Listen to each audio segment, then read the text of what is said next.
Mamaw talaga si Chris eh. Ito po kami, Sampaloc Lake. Sampaloc Lake Bagang. Ano nga ito? Kagagaling lang natin Sampaloc ah. Sampaloc Quezon pala. May karera po ngayon ng mga ano, mga bikers. Ang hiram niya yung kaya na-content na. Ito yung pinakamalakas sa amin, naka-red. Nangiiwan, pati po eh. Saan yung isa? Nasa si Ian. Wala na yung mga bata na iwan na doon. Pati pinatabi ng pinatabi. Sa ng sinuudan. Pinatabi. Mababangga nga ako dun, kaya ako nagkatabi sa may damuhan kanina. Putang ina, sinalubong ko kanina. Wala. Bike natin, baka mawala.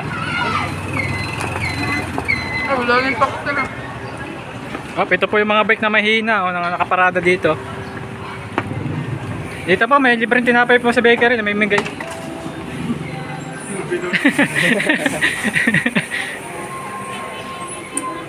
Saan na daw tayo eh? Sabi na.